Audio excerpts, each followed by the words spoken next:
Y es que esto es cuerpito neuronal y esto es el axón.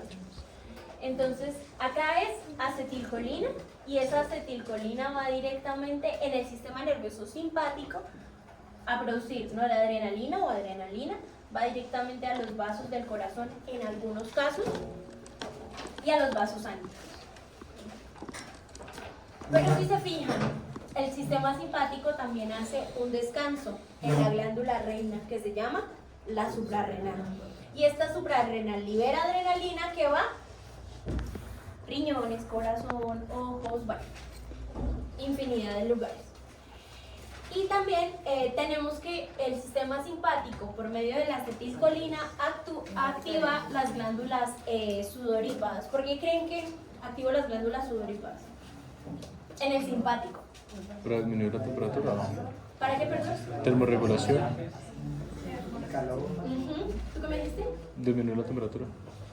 Entonces, ¿por qué? Porque en el sistema simpático yo estoy en un sistema de alerta y si estoy corriendo y no sudo, pues me da golpe de calor, debo sudar para regular la temperatura. Y en el sistema parasimpático, pues directamente acetilcolina y la acetilcolina se pega a los ojos, a las glándulas, al intestino, al corazón, a los pulmones. Pasemos por favor. Entonces, ¿qué quiere decir? Ejemplo, que el corazón tiene tiene receptores para acetilcolina por el lado parasimpático y tiene receptores beta para el simpático. ¿Claro lo de los receptores? ¿Cuáles son los receptores del simpático? Alfa y beta. ¿Y el parasimpático? Bueno, esto fue lo que yo les dije al principio, que tenemos un eje directamente neuronal de transmisores a nivel del hipotálamo y un eje endocrino. Pasemos.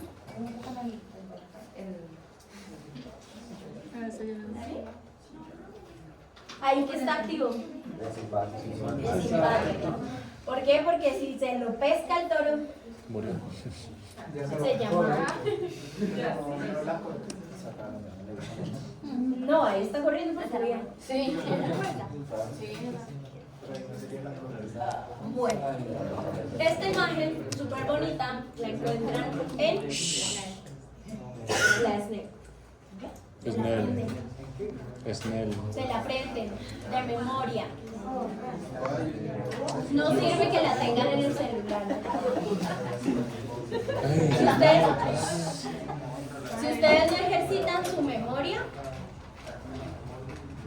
no van a ser buenos médicos en algún punto. Porque en medicina es memoria. No estoy diciendo que pues ustedes están en una consulta y les llega una enfermedad rarísima que solo sabe el paciente y la mamá del paciente y uno la googlea rapidito, pero sabe qué buscar y en dónde buscarlo. Pero hay cosas que se tienen que aprender de memoria. ¿Por qué? ¿Por qué de memoria? Que la farmacología de la hipertensión se basa en sistema nervioso autónomo. La farmacología de la diarrea se basa en sistema nervioso autónomo. El glaucoma, sistema nervioso autónomo. El asma, ¿sí? Porque creen que les recetan salbutamol, sistema nervioso autónomo. Porque cuando tienen dolor de estómago le dan buscapina, sistema nervioso autónomo. Entonces, si ustedes se aprenden hoy el sistema nervioso autónomo y cómo funciona cuando lleguen a fármacos y les hablen de el carvedilol. Entonces, el carvedilol es un beta bloqueador. Entonces, ¿dónde va a actuar? En los receptores beta del corazón. Pero es no cardioselectivo, entonces también va a actuar en los vasos. O sea que no lo puedo dar en insuficiencia arterial. Y eso, la farmacología, la única manera que ustedes tienen de aprender fármaco, porque al final de cuentas el médico ¿qué hace? Formular, ¿sí o no? Entonces ustedes formulan y no saben lo que están formulando y llega el paciente a los 8 días a consulta y doctor, esa pastilla que usted me dio dolor de cabeza y usted por dentro, el paciente está loco.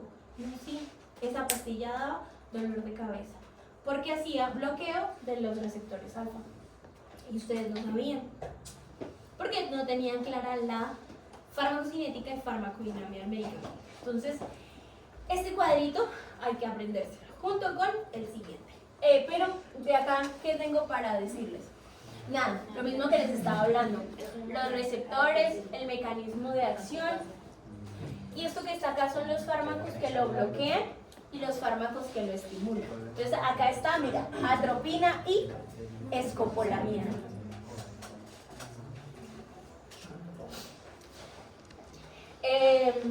La atropina, en la atropina van a estudiar la historia de la atropina, cómo llegaron a sintetizar la atropina, de dónde la obtenían. Eso fue por allá en la Edad Media más o menos, en Europa. Ellos encontraron ese derivado en unas matitas y les pareció súper chévere iniciarlas. Luego se dieron cuenta que la podían usar para muchas otras cosas. Recuerden que antes no habían anestésicos, o sea, tenían que sacar el apéndice, te lo sacaban así al rojo vivo o medio drogado, pero no tenías anestesia. Entonces toda la historia de los fármacos ha llevado a que tengamos muchas cositas. Pasemos por favor. Bueno, esta sí es la más importante y es la que vamos a desglosar así, desmenuzadita. Vamos a hablar primero de quién quieren, simpático o parasimpático. Simpático. Bueno, entonces el simpático tiene a nivel central acetilcolina. Hay acetilcolina que pasa directamente a los vasos, que pasa directamente al corazón, pero hay acetilcolina que va a la suprarrenal, la estimula y le dice, por favor, libera adrenalina. Y vamos a tener receptores alfa y beta en todos estos órganos. Entonces, en el ojo, el sistema simpático en el ojo va para ¿qué músculo, Pedro? ¿El sistema qué? Simpático. Simpático por sector de la pupila. El dilatador de la pupila. Entonces el dilatador de la pupila tiene un receptor alfa que le dice actívate, ¿sí? Un receptor adrenérgico que le dice actívate por favor. Señor. En ese caso, el parasimpático actuaría, digamos, ante un estímulo. Espérate. El primero está bien. No es que el primero esté dilatado o esté contraído. Podemos hablar del que quieras, pero debes saber que uno es contrarregulador del otro.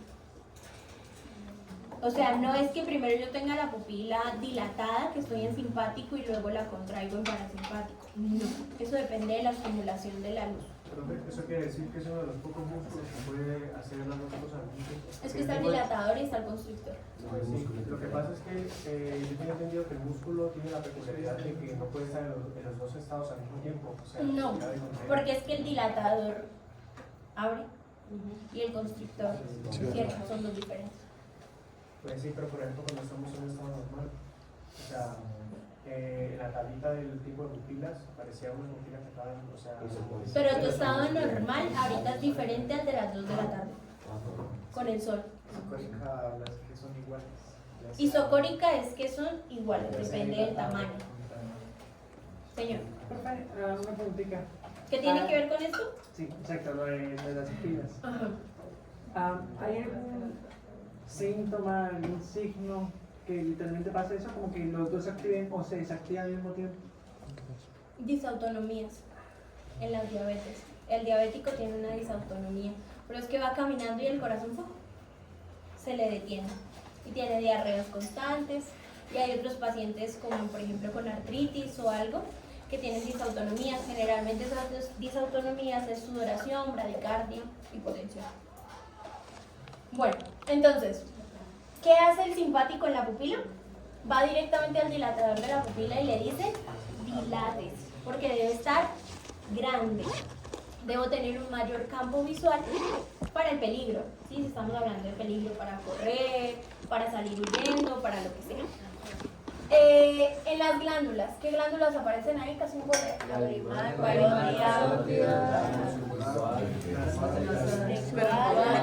¿qué le dice el No, es que simpático se ve para muy las chiquito. glándulas? Reduce la secreción. Que no se mete la... Simpático. Estamos hablando del simpático. No hemos hablado del parasimpático. La secreción. No. Que no se crece. Mediante, estas no son las glándulas sudoríparas, estas son las submandibulares, lacrimal, parótida. ¿Qué le dice el simpático? No produzca saliva, no secreta sustancia, nada. ¿Qué sigue? Que no alcanzó a ver. La sudoripa sude todo lo que quiera, porque necesito liberar calor. ¿Qué sigue? Que no voy a poner corazón. Bueno, el corazón, específicamente en el músculo. ¿Qué le dice al músculo el sistema nervioso? Simpático. Fomenta la fuerza. Ahí es donde está el famoso cronotropismo, inotropismo y dromotropismo. Escríbanos. Entonces le dicen cronotropismo, dromotropismo e inotropismo. Entonces el sistema nervioso simpático al músculo cardíaco por medio de los receptores beta, porque no son los mismos los receptores alfa de los vasos cardíacos, es diferente. Entonces al músculo cardíaco le dice, necesito que se contraiga con mucha más fuerza y que capte más oxígeno. Entonces el simpático al corazón lo acelera. ¿Cómo se llama cuando el corazón se acelera? Taquicardia, no taquicardia. Taquicardia. ¿Y qué pasa en las arterias? Una cosa es el músculo, otra cosa es la arteria, las arterias coronarias. Los receptores beta se dilatan y los receptores hay que se contraen. Entonces, al fin, ¿se dilatan o se contraen? Se contraen. ¿Por qué? Casi necesitan mandarlo.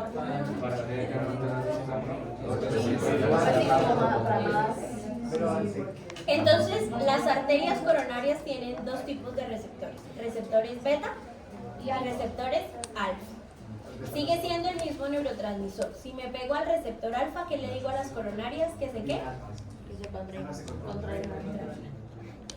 Y en la parte beta, que se dilaten. Pero si estoy en una situación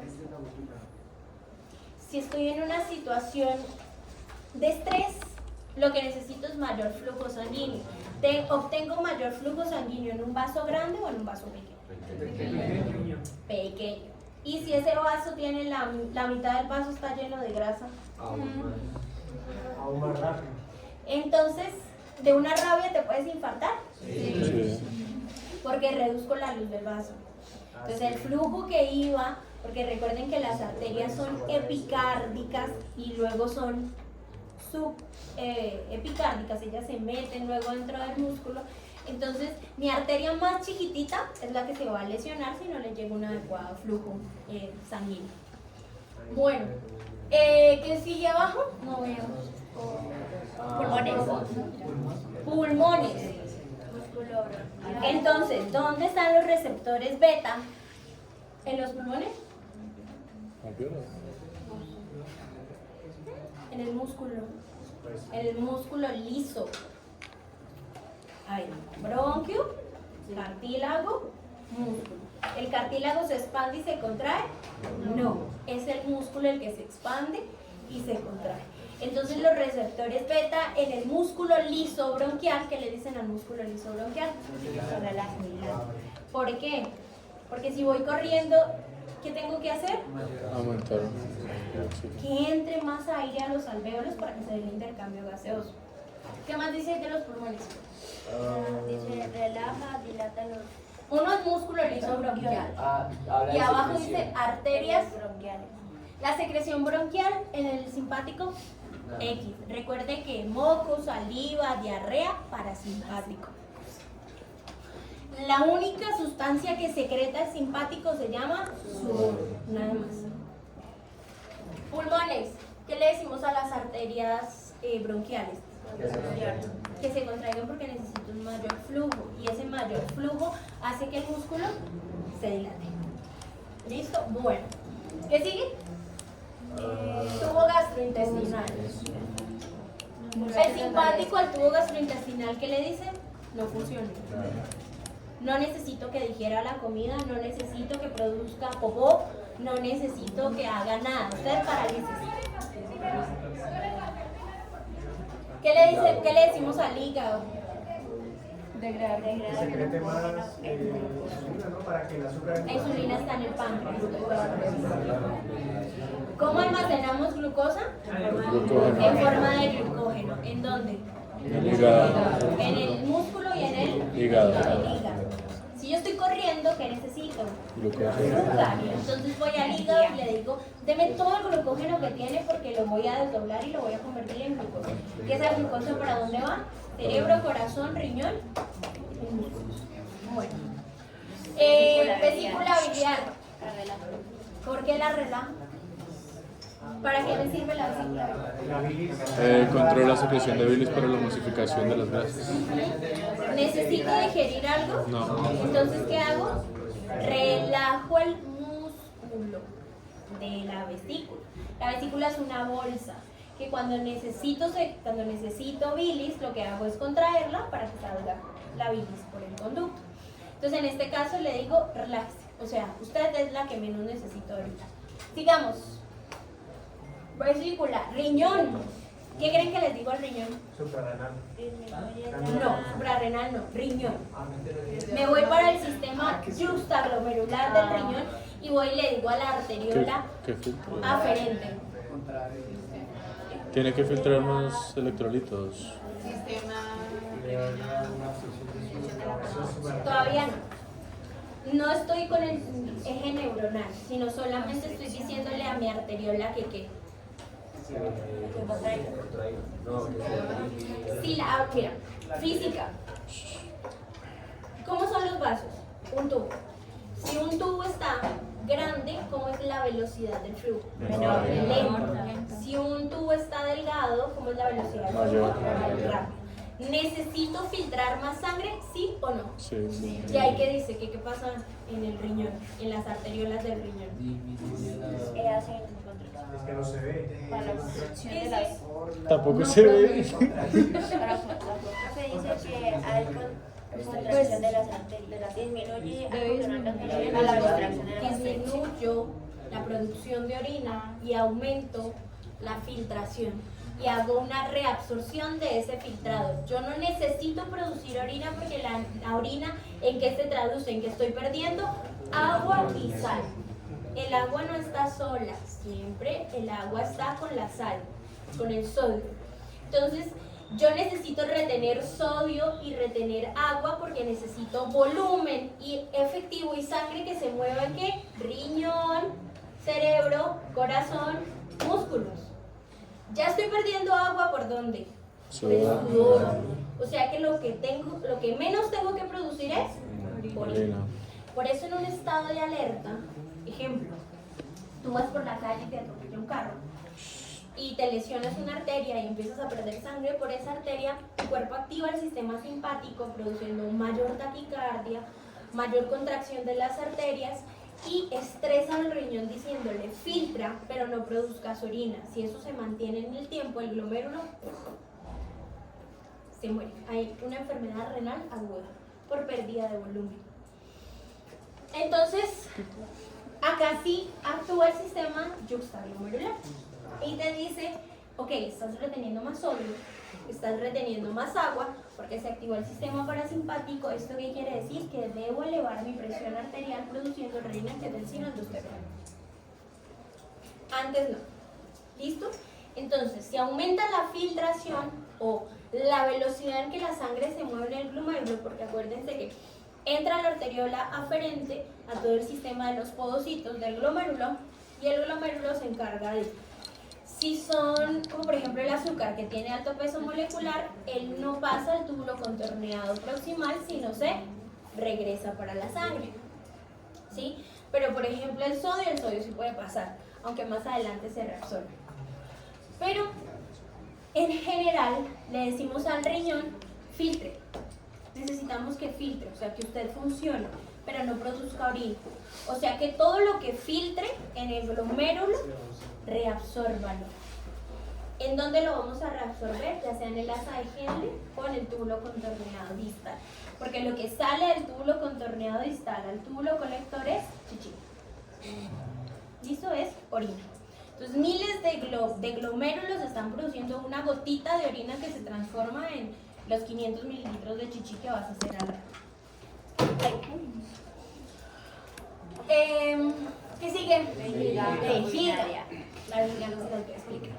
Esa la van a leer. A ver, ¿qué sigue? Tejido del pene.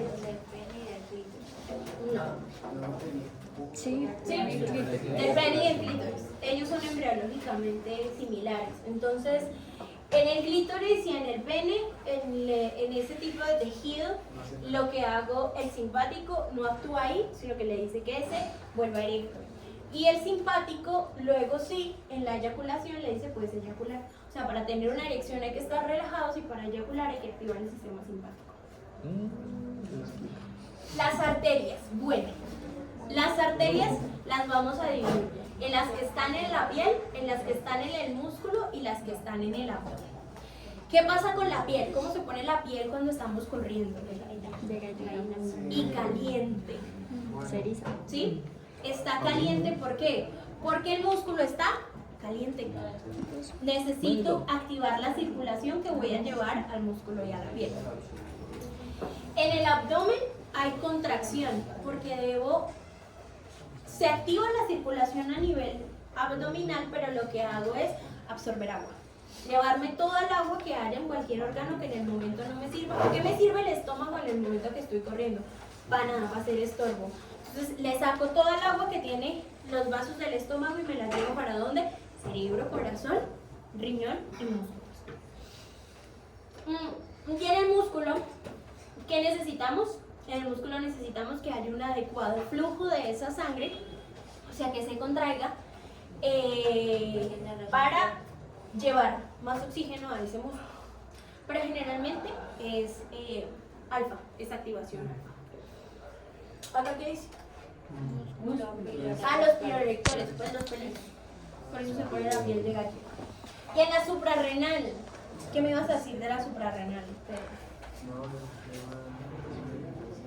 Actúa sobre la médula suprarrenal, impidiendo que los recurrentes y que la contracción de los túbulos sea menos para que sea mayor, para que esa manera no nos marinemos mientras vamos poniendo. No, la suprarrenal. Liberar adrenalina. Ya. Bueno, claro el sistema simpático. ¿Lo entendimos? ¿Clarísimo o no? Pues nos toca estudiarlo. Toca memorizar, pero entendido. Bueno, entonces les voy a poner un ejemplo con farmacología del sistema nervioso simpático. No piensen en ninguno. Ya vamos a terminar, ya los dejo ahí. No vamos a ver columna, la vemos la próxima clase. Bueno, tengo un medicamento que se llama salbutamol.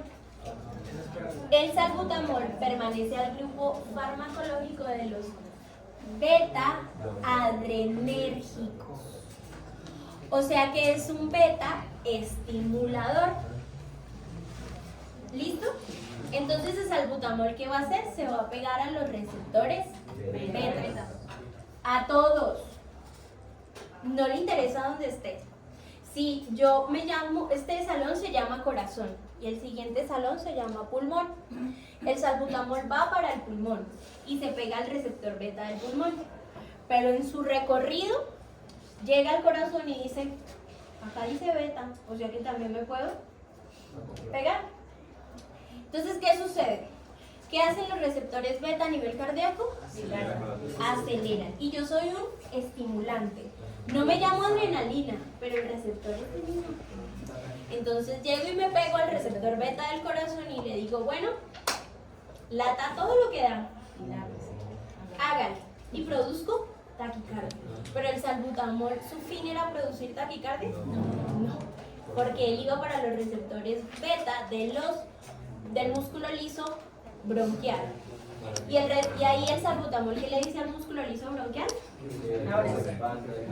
Expándase, porque estoy ante una broncoconstricción por asma y necesito que te abras para que ese paciente que no puede respirar bien, le entre aire. Pero así como entra entonces a los pulmones, como entra al corazón, se pega a cualquier receptor beta. Entonces ya entienden los que sufren de asma porque después de hacerse ciclos rápidos de salbutamol el corazón empieza como y les da sudoración y se ponen como calientes y hay como presión en el pecho, por eso.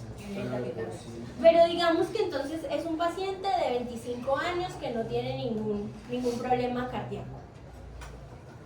Pero le voy a dar salbutamol en ciclos rápidos. O sea, si le doy salbutamol una vez a un abuelito no pasa nada. Pero si lo uso de rescate, o sea, cada 10 minutos le estoy dando 4 disparos de salbutamol y tiene las coronarias enfermas, ¿qué le va a pasar? Se infartó. Y ay, ¿por qué? Si el abuelito venía por asma, ¿por qué salió infartado? El auditor cuando revise mirará cuántos puffs de salbutamol le diste al paciente.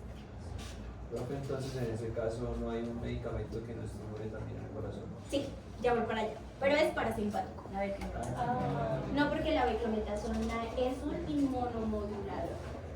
Él no tiene activación en el músculo. Él lo que hace es decirle a la célula que a los linfocitos, relájate. Ya, relájate. Listo. Entendimos los estimulantes del sistema nervioso simpático. ¿Cómo se llaman? Adrenérgicos, beta-adrenérgicos, alfa-adrenérgicos, y hay medicamentos que simulan la composición de estos neurotransmisores, o sea, la adrenalina. Nosotros tenemos adrenalina en ampollas de 1 miligramo por mililitro. ¿Y esa adrenalina en qué la usamos? En pacientes que están en paro cardíaco. No el que pasan en televisión que lo van a desfibrilar, eso no funciona así, sino el paciente que está en asistolia, ¿sí? Que no le está funcionando el corazón, pero que yo sé que no es por ningún tipo de bloqueo, o sea, simplemente es una parada cardíaca. El paciente del accidente, ¿sí? Se estaba desangrando y llegó medio vivo al hospital y te hizo así en la cara parada cardíaca, empiezas a hacer masaje cardíaco, pones líquidos, pones sangre y pones adrenalina para intentar arrancar ese corazón nuevamente. Bueno, también existen medicamentos como la dopamina, que en este caso, dependiendo de la dosis, tiene una estimulación alfa o una estimulación beta. Y ustedes dirán, dopamina, pero ¿la dopamina no va para receptores dopaminérgicos? No. En este caso es una dopamina hecha medicamento que va a estimular el corazón y va a estimular los vasos. Y tenemos la dobutamina. La dobutamina también es un estimulante que mantiene al paciente vivo cuando lo necesita, ¿sí? ¿Recuerdan hace rato que yo les dije que a veces... Sí, está Ahorita se come, ¿no? borroso. Que cuando las bacterias se salían del lugar en el que estaban y se distribuían por todo el cuerpo da una sepsis. Y luego se da un shock séptico. Los pacientes con sepsis se ponen hipotensos, bradicárdicos, maluquitos. Entonces, ¿qué hacemos? Les damos infusión de noradrenalina para mantener el corazón funcionando, las arterias funcionando y los riñones funcionando. ¿Listo? Entonces, hay estimulantes como todos los que acabé de nombrar, pero hay bloqueantes que se llaman bloqueadores del sistema adrenal, como por ejemplo el propanolol, carvedilol, metoprolol, son beta bloqueadores. Estos bloqueadores los vamos a dividir en cardioselectivos y no cardioselectivos. O sea que el cardioselectivo va solo al corazón y el no cardioselectivo va a venas, arterias, a todos lados. Entonces, voy a nombrarles uno. Por ejemplo, el metoprolol. El metoprolol es uno de los beta bloqueadores que más usamos. ¿A qué receptores va? Beta. Entonces se va a parar en el corazón y el receptor se llama beta. En el mismo que se pegaba el salbutamol. Molecularmente no cambia. Sigue siendo el mismo. Ancho, altura, ¿sí? Pongámosle nombre, se llama pepita. Entonces Pepito un día le dio la mano al salbutamol y lo estimuló, pero otro día llegó el carpe diem y le dijo, acá no se va a parar más nadie, sino me va a parar yo. Y voy a bloquearte. O sea, ¿qué hago? Muy bien. Bajo el ritmo cardíaco, pero no soy cardioselectivo, entonces me voy para el músculo liso bronquial y le digo, no te dilates. No lo dilato, lo mantengo como en un estado basal. Que impide la mayor captación de agua. Entonces, si tú sufres de asma y te dan un beta bloqueador,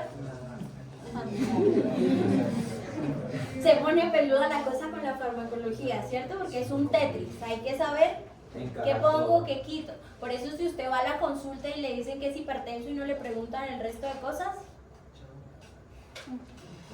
algo está pasando, ¿sí?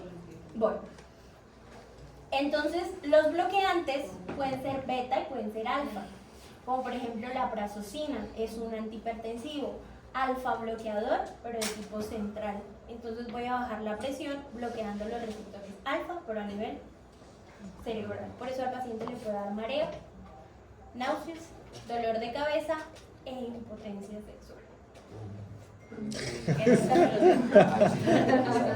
Pues si tienes 70 años y tu tensión es 200, 100, vale la pena. Eso que se muera. ¿Entendieron cómo funcionan los receptores y los medicamentos? Eso es abuelo de paja, porque después ustedes se sientan y leen con calma. Señor. Profe, sí, hipotéticamente hablando, obviamente. Por casualidades de la vida, nos llega a pasar eso que usted dice que ponemos un bloqueador a alguien que, por ejemplo, tiene asma.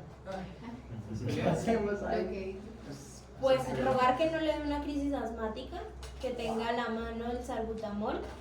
Y pues, digamos que en consulta externa no hay tanto lío, porque te puede llegar con tos y algo. Pero si te llega en una crisis asmática, urgencias y aparte hipertenso, y tú dijiste, está hipertenso, le va a bajar la tensión, tome su pastilla, un beta bloqueador. Y luego lo mandas para UCI por una vasoconstricción, por una broncoconstricción, o sea, hay que saber cómo moverse con los fármacos. ¿Entendido sistema nervioso simpático? Todo lo que hablé fue del simpático. Muy bueno. Vamos al parasimpático. El parasimpático, sus receptores, vuelvo y digo, se llaman muscarínicos y nicotínicos. ¿Por qué los repito? Porque se confunden mucho con los receptores. Entonces, en la pupila, el sistema nervioso parasimpático va a la pupila, la estimula el músculo constrictor de la pupila. ¿Y qué hace la pupila? O sea, se vuelve chiquitita. Tenemos miosis. En el otro lado la dilatación era miosis. Bueno, hay un medicamento que se llama timolol. Búsquenlo ahí. Rápido. El timolol, ¿a qué grupo farmacológico pertenece? ¿Qué les dice ahí? Bueno, Receptor adrenérgico beta. un beta bloqueador. O sea que si yo me aplico gotitas de timolol en el ojo, ¿qué sistema estoy bloqueando? El simpático. Muy bien, la dilatación de la pupila. El esfínter de la pupila intento mantenerlo no tan grande. En realidad no contraído, lo mantengo en un estado basal. Porque les hablé de que hay un humor que se llama el humor acuoso, que se mueve de la cámara anterior a la cámara posterior. Cuando ese humor acuoso no tiene un adecuado movimiento, es que se empieza a generar hipertensión intraocular. Y esa hipertensión intraocular, al final de cuentas, lo que va a dañar es el nervio. Bueno, ¿qué le dice a las glándulas? No a las glándulas sudoríparas, al resto del cuerpo, el parasimpático. Que secreten. Entonces, ¿qué voy a secretar? Moco, saliva, lágrimas. Exactamente. Entonces, estamos salivando, los ojos llorosos, bueno, infinidad de cosas. Profe, entonces, por ejemplo, Si a mí me roban, primero me activo el simpático y luego el parasimpático. Bueno, así como tu exposición. En el corazón, ¿qué le dice el parasimpático al corazón? Que se relaje. Entonces disminuyó la contracción cardíaca, disminuyó la captación de oxígeno y mi ritmo cardíaco está lento. Pulmones. ¿A quién le digo que se contraiga? Dilo completo. Al alfa. No. receptor. Sí, al receptor. Pero ese receptor es un receptor muscarínico. ¿Y qué le digo al órgano? ¿Qué órgano es el que le digo que yo se contraiga? ¿A qué órgano es que le digo yo que se contraiga? Al músculo liso bronquial. Músculo liso tienes en las arterias, tienes en las venas. Al músculo liso bronquial le digo, por favor, se contrae. Y aparte de que se contraiga, le digo otra cosa. Moco, saliva, moco. Empiezo a producir mucho moco dentro de la luz del bronquio. O sea que por eso es que los medicamentos muscarínicos son los que hacen que no se siga secretando el moco. Sí.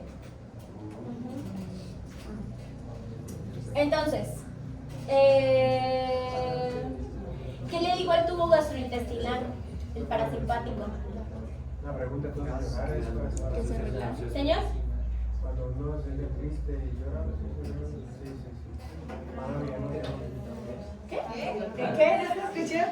Él se contestó. Entonces, en el tubo gastrointestinal, ¿qué le digo al tubo gastrointestinal? Desde el esófago hasta el recto. No. Que trabaje. Entonces aparece el famoso peristaltismo. El peristaltismo de las ondas cortitas que mueve la muscular. ¿Cómo se llama la muscular propia? Del intestino. ¿No han visto intestino en esto? Hay dos tipos de músculo. Uno que está en las vellosidades y otro que está afuera. El de las vellosidades hace que se produzca moco y se mueva, y el que está afuera es el que da todo el peristaltismo.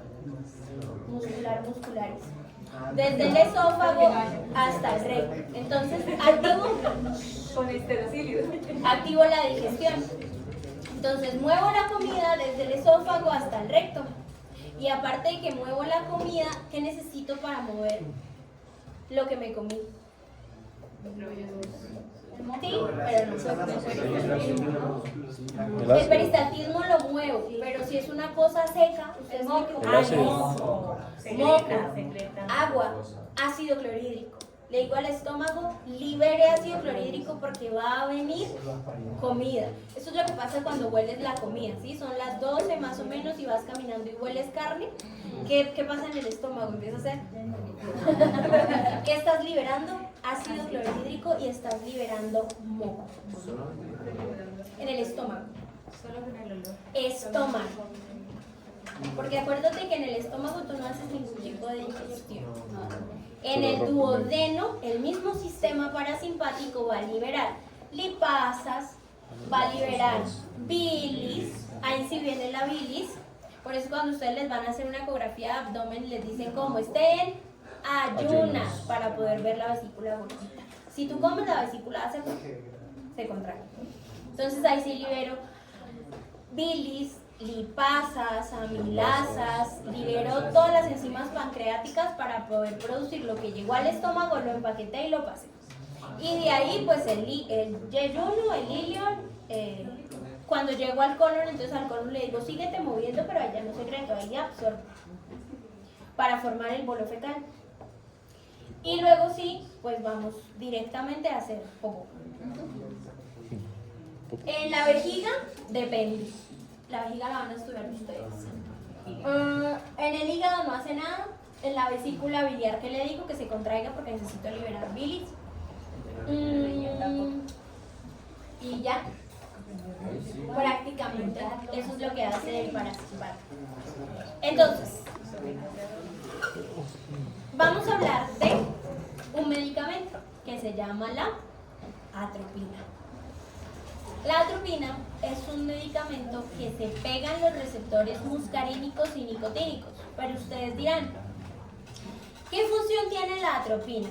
¿Estimulo el parasimpático o bloqueo el parasimpático? Lo bloqueo. Muy bien. ¿Por qué? Atropina. Sí, porque a mí atropina. La atropina se pega a los receptores de la acetilcolina y le dicen, señora acetilcolina, usted acá ya no tiene cabida. Ahí es donde aparecen las famosas uniones competitivas. ¿Sí? ¿Recuerdan por allá en química? Ajá. ¿Sí? Sí. Entonces me pego al receptor, me paro enfrente del receptor, me llamo atropina y le digo a la acetilcolina, usted acá no viene, querida, me voy a quedar yo todo el tiempo. Entonces no tengo ni bradicardia, ni broncoconstricción, ni cialorrea, ni lagrimeo, ni aumento del peristaltismo, ni aumento del moco dentro del músculo bronquial.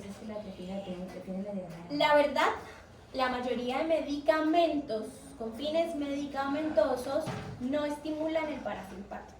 Lo que hacen es bloquear. Ahí viene el famoso bromuro de hipatropio. ¿Lo han escuchado? El asma también. Pero el bromuro de hipatropio es un derivado de la atropina. Entonces él se pega al músculo liso bronquial, no deja que la atropina haga su trabajo y lo que hace es producir broncodilatación y disminución del moco. La buscapina. La buscapina es un derivado de la atropina. Es una molécula química que hizo un cambio, un giro y se llama, ¿alguien sabe cómo se llama la buscapina? Butilbromuro de dioxina. ¿Cómo? Butilbromuro de dioxina. ¿Les recuerda algo la palabra butil? Sí. ¿De química orgánica? Sí. Entonces es las cadenas. Y donde tengo las cadenas de la base. ¿Señor? ¿Señor? Pensando en voz alta. Entonces el butilbromuro de dioxina es un derivado sintético de una modificación. O sea, la primera molécula se llamó atropina. Y empezaron a decir, ajá, ¿qué puedo hacer con la atropina? Si le quito esta cadena, si me muevo, si la modifico. Entonces salieron muchísimos medicamentos. Dentro de esos, por ejemplo, la buscapina o el butilbromuro de dioxina. Es una parte muy chiquitita. Es muy pequeño porque es bulto, o sea, 4. Por eso la iosina a nivel oral no produce bradicardia. Pero endoveno, ¿a alguien le han puesto buscapina alguna vez en el hospital por dolor de estómago? Sí, produce ceguera también. A eso iba. ¿Por qué produce ceguera? ¿Cómo pone las pupilas? No la dilatan, tranquila. Sí, porque es lo contrario. Entonces, si ustedes van a ponerle buscapina a un paciente, denle en 30 minutos. No le pongan la buscapina y señor, váyase. Y el señor sale y le atropella un carro porque no vio bien. O sea, ellos inhiben el parasimpático y estimulan el... No, no. No estimulan el simpático. Lo que hacen es inhibir el parasimpático. ¿Cómo se llama? O sea, es un estado de inhibición, o sea, no tiene un nombre. ¿No?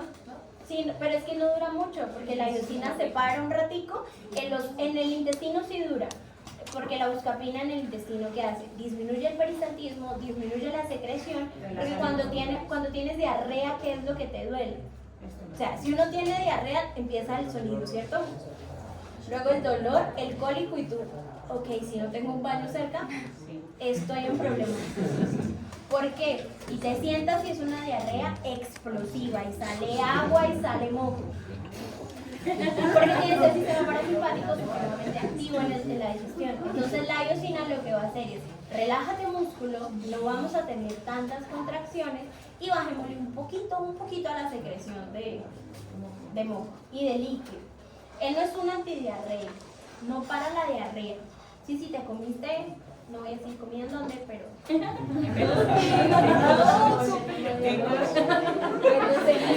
Guajira. Si te da diarrea, Lo la siento, buscapina mi no te Beto, para no la me da diarrea porque diarrea. la diarrea es un mecanismo ¿A de ti? defensa. Hay que No, sacar lo que me comí. Pero si te para un poquito, pero la atropina sí, no. Porque lo bonito es la propiedad. Con mi método, no sé. Con el niño, El no. hombre que puede infartar al paciente. Yo estaba pensando.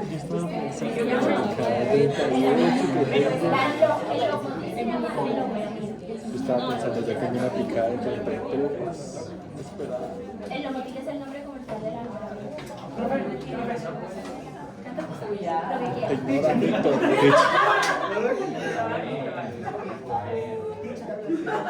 ¿Qué es loperamida? Me debes una hamburguesa doble carne.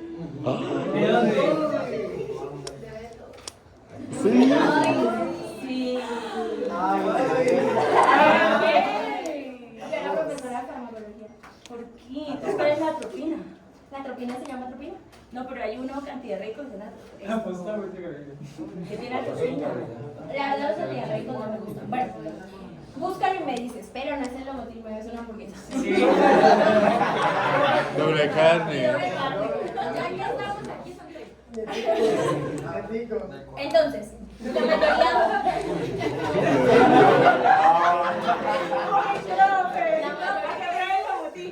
mayoría.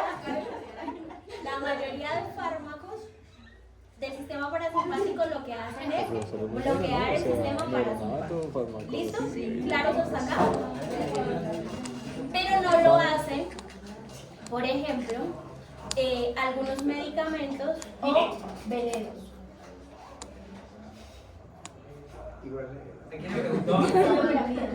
Pero si hay una composición. No, es que la loperamida es una Yo división. lo veo.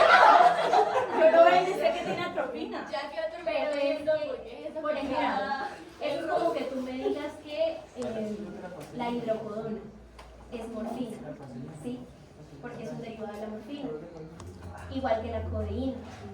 O la heroína. La heroína es un derivado, tiene como la misma composición molecular la heroína de la morfina, pero no son mismos. Pero será que cambió la composición, porque siempre he visto que dice que lo es la atropina.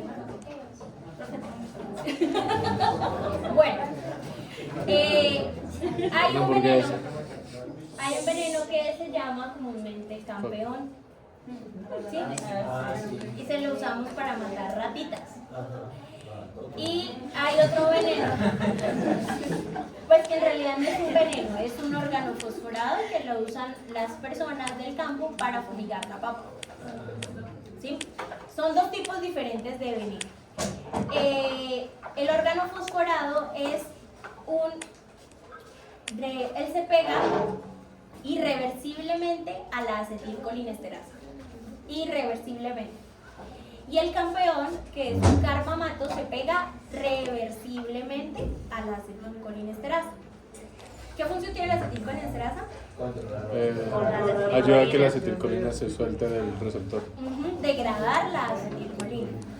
O sea que si tengo a un órgano fosforado, uno de los nombres comerciales creo que es Furadan, si no estoy mal. Si mi paciente se intoxicó y vive en el campo y cultiva papa, lo encontraron desmayado y llega la familiar y dice, yo lo encontré frío, pálido, lleno de baba, acostado en el piso, no, usted lo primero que pregunta es ¿qué cultiva? No, papa. No vas a pensar en campeón, vas a pensar en Furadan. Si no estoy mal, escriban Furadan a ver si es. Si se pega irreversiblemente, ¿cómo hacemos para intoxicarlo? Bueno, entonces, como mi unión es irreversible, ¿a quién? ¿A la acetilcolina o a la acetilcolinesterasa? Acetilcolinesterasa. A la acetilcolinesterasa, ok. O sea que ¿quién está libre? Acetilcolina. ¿Y quién más? El receptor. O sea que estoy pegado al receptor de acetilcolina y tengo activo mi sistema parasimpático. O sea, las pupilas, ¿cómo están? Contraídas. ¿Cómo tengo la boca? Llena de saliva como un perro rabioso, pero muchísima. ¿Cómo están las pupilas? Ni Contraídas. siquiera contraídas, puntiformes. O sea, eso es una y usted le pone la luz y la pupila no reacciona, está así chiquitita. La boquita llena de saliva. Lo escucho respirando y cómo hacen los pulmones. Lleno de moco. Si le pongo el fonendo en el estómago, ¿qué creen que voy a escuchar? Sí, el estómago. Y muy posiblemente me llegó Diarrea. con diarrea. Entonces, dame un segundo. Entonces, el primero que les nombré se llama un órgano fosforado, que hace una unión irreversible a la acetilcolina. A la acetilcolinesterasa, sí, discúlpame. Que tengo libre la acetilcolina y tengo el receptor. Entonces, ¿quién llega? La atropina. Le pongo atropina al paciente, ya no se usa atropinización, se coloca atropina en pequeños bolos de ampollita y yo voy viendo la respuesta de mi paciente. Ese paciente, ¿cómo está? En reanimación, pegado a los electrodos, pegado a un tensiómetro y yo lo estoy monitorizando. Cojo una vena bien grande por donde voy a estar pasando la atropina de a poquito y empiezo a ver que su frecuencia, ¿cómo está el corazón? Bradicárdico, pero bradicárdico de 30, 25. Sí, corran, porque el paciente se les puede morir. Entonces le pongo la atropina y con la primera dosis mi corazón subió 28, 35. Espero un ratito, sigo escuchando secreciones, pongo otra dosis y voy mirando hasta que más o menos lo llevo a 60, 70, ya no está hipotenso, ya lo estoy manejando en una presión más o menos normal. Y cuando tú lo logras sacar, el paciente abre los ojos y te dice, ¿qué me pasó? ¿Qué hago acá? No, señor, usted se tomó un veneno. Y al siguiente día llega el psicólogo y le dice, ¿qué? Mentira. ¿Usted cree que si me hubiese tomado un veneno estaría acá? Y uno como, sí, se tomó un veneno, fue que yo lo saqué de ese estado. Después de un tiempo, él la suelta. ¿Sí? Después, no recuerdo exactamente de cuánto tiempo, creo que se libera como a las 2 horas, 3 horas. El órgano fosforado suelta la acetilcolinesterasa, entonces por eso ya no necesito más atropina. Lo saco de su estado inicial y como la atropina se me pega un ratico al receptor, pues voy a sacar a mi paciente de ese estado. ¿Por qué no uso adrenalina? Si está bradicárdico, ¿qué debo hacer? Activar otro sistema, ¿no? Si uso adrenalina, estimulo los receptores beta, ¿sí o no? Pues, Porque además puede no